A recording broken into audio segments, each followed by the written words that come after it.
नमस्कार दोस्तों, कैसे हैं आप सब। दोस्तों, एप्पल ने iOS 15.5 के बीटा 4 को रिलीज कर दिया है और इस वीडियो में हम आपके लिए लेकर आए हैं iOS 15.5 बीटा 4 में आने वाले सारे चेंजेस और बग फिक्सेस की जानकारी। मेरा नाम है सिद्धार्थ और आप देख रहे हैं टेक्नो एडिक्ट्स इंडिया। दोस्तों, एप्पल ने यहाँ पर iOS 15.5 बीटा 4 के साथ साथ iPadOS 15.5 beta 4, macOS 12.4 beta 4, watchOS 8.6 beta 4, tvOS 15.5 beta 4 और HomePodOS 15.5 बीटा 4 को भी रिलीज किया है।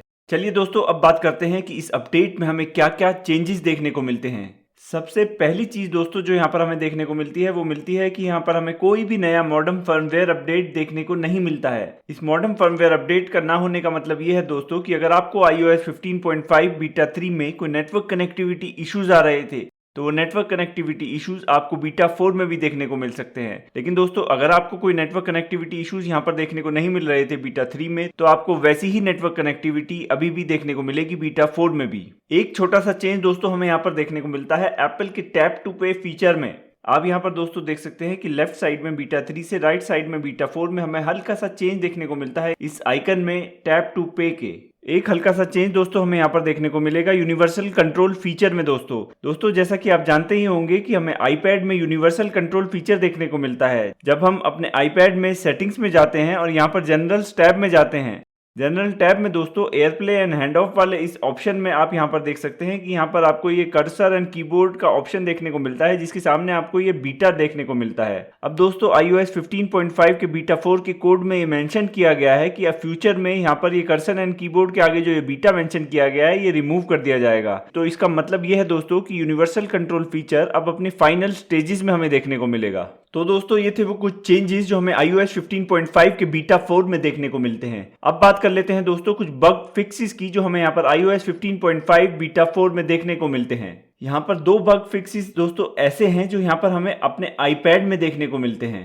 दोस्तों iOS 15.5 बीटा 3 में एक मेजर इशू देखने को मिल रहा था हमारे आईपैड में। दोस्तों कुछ यूजर्स को ये प्रॉब्लम आ रही थी कि जब वो अपने आईपैड को मैजिक कीबोर्ड के साथ यूज कर रहे थे तो मैजिक कीबोर्ड के साथ आईपैड को यूज करने में उनकी एप्पल पेंसिल दोस्तों उनके स्क्रीन पर ठीक से काम नहीं कर रही थी। तो ये काफी बड़ा इशू देखने को मिल रहा था बीटा 3 में। लेकिन दोस्तों अब iOS 15.5 बीटा 4 पे अपडेट करने के बाद आप यहाँ पर देख सकते हैं कि यहाँ पर मेरे मैजिक कीबोर्ड के साथ मेरे आईपैड पे ये एप्पल पेंसिल अब ठीक से काम कर रही है। तो अब यहाँ पर मुझे किसी तरीके का कोई इशू देखने को नहीं मिल रहा है अपनी एप्पल पेंसिल के साथ। नेक्स्ट इशू भी दोस्तों हमें iOS 15.5 बीटा 3 में आईपैड में ही देखने को मिल रहा था। कुछ यूजर्स के लिए दोस्तों आईपैड में स्क्रीन ढंग से रिस्पॉन्ड नहीं कर रहा था बीटा 3 में इंस्टॉलेशन के बाद। लेकिन दोस्तों अब बीटा 4 में इंस्टॉलेशन के बाद ये स्क्रीन रिस्पॉन्सिवनेस का इशू अब यहाँ पर रिजॉल्व कर दिया है एप्पल ने। और अब आप यहाँ पर देख सकते हैं कि मेरे इस आईपैड प्रो में यहाँ पर स्क्रीन ठीक से काम कर रहा है। नेक्स्ट इशू दोस्तों हमें देखने को मिल रहा था एप्पल की मेल ऐप में। कुछ यूजर्स दोस्तों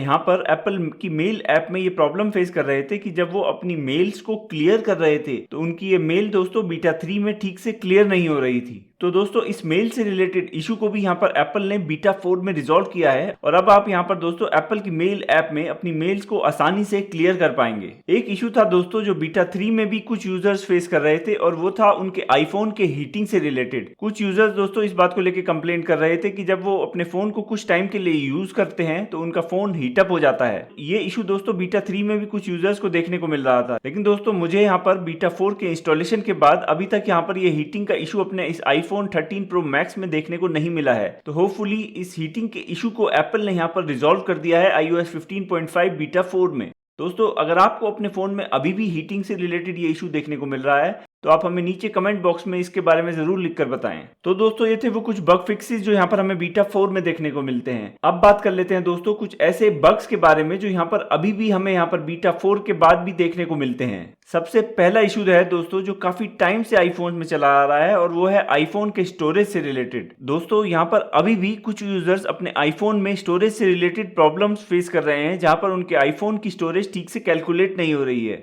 कुछ लोगों के फोन्स में दोस्तों यहाँ पर उनको सिस्टम डेटा में काफी ज्यादा स्पेस यूटिलाइजेशन देखने को मिल रही है जबकि एक्चुअल में ऐसा नहीं होना चाहिए। इस सिस्टम डेटा का साइज दोस्तों यहाँ पर ज्यादा नहीं होना चाहिए।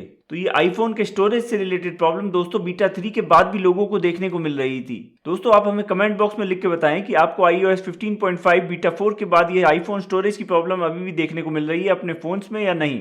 एक इशू ऐसा है दोस्तों जो मैं पर्सनली काफी टाइम से फेस कर रहा हूं और वो है notify when left behind feature से रिलेटेड। दोस्तों जैसा कि आप जानते होंगे कि इस notify when left behind feature में आपको अपने फोन में इस तरीके का टाइम सेंसिटिव नोटिफिकेशन देखने को मिलता है कि you have left your Apple device behind. यहाँ पर आप देख सकते हैं कि मेरे को यहाँ पर अपने इस एयरपॉड प्रो से रिलेटेड मैसेज देखने को मिल रहा है। दोस्तों आइडियली आपको ये मैसेज तभी देखने को मिलना चाहिए जब आपका एप्पल डिवाइस कहीं पीछे छूट गया है, लेकिन दोस्तों मेरे साथ कई बार ऐसा हुआ कि जब मेरे एप्पल डिवाइस मेरे साथ होते थे तब भी मुझे ये मैसेज देखने को मिलता था अपने आईफोन में कि you have left your Apple device behind. तो ये एक बग है दोस्तों जिसको एप्पल ने अभी तक भी यहाँ पर रिजॉल्व नहीं किया है। एक इशू दोस्तों यहाँ पर हमें देखने को मिल रहा था शॉर्टकट से रिलेटेड। दोस्तों जब भी हम अपने आईफोन को बूटअप करते हैं तो हमें इस तरीके का ये मैसेज देखने को मिलता है कि your automation will run once your iPhone is unlocked. लेकिन दोस्तों मुझे यहाँ पर अपने आईफोन के अनलॉक होने के बाद भी ये मैसेज देखने को मिल रहा है कि your automation will run once your iPhone is unlocked. तो दोस्तों ये एक और बग हमें यहाँ पर देखने को मिल रहा है बीटा 4 में। अब बात कर लेते हैं दोस्तों बैटरी परफॉर्मेंस के बारे में।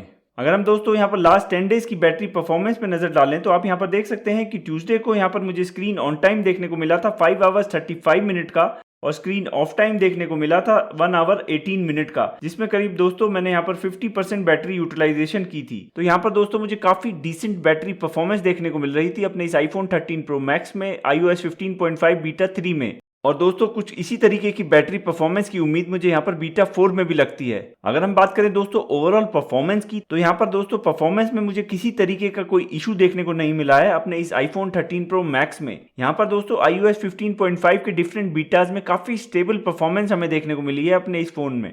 अब बात कर लेते हैं दोस्तों iOS 15.5 के रिलीज शेड्यूल के बारे में। तो दोस्तों अब हमें यहाँ पर iOS 15.5 के डिफरेंट बीटास का वीकली शेड्यूल देखने को मिल रहा है। और दोस्तों iOS 15.5 का बीटा 4 हमें यहाँ पर 3 मई को देखने को मिला है। नेक्स्ट दोस्तों हमें यहाँ पर iOS 15.5 का बीटा 5 देखने को मिल सकता है नेक्स्ट वीक यानी कि 10 मई को। तो दोस्तों ये थे वो सारे चेंजेस और बग फिक्सेस जो हमें यहाँ पर iOS 15.5 बीटा 4 में देखने को मिलते हैं। हमें उम्मीद है कि आपको ये वीडियो यूजफुल लगा होगा। अगर आपको ये वीडियो पसंद आया हो तो इसे लाइक करें, अपने दोस्तों और परिवार के लोगों के साथ शेयर करें, हमारे चैनल को सब्सक्राइब करें और बेल आइकन को दबाना ना भूलें, जिससे जब भी हमारा कोई नया वीडियो आए तो आपको उसकी जानकारी मिल सके। धन्यवाद।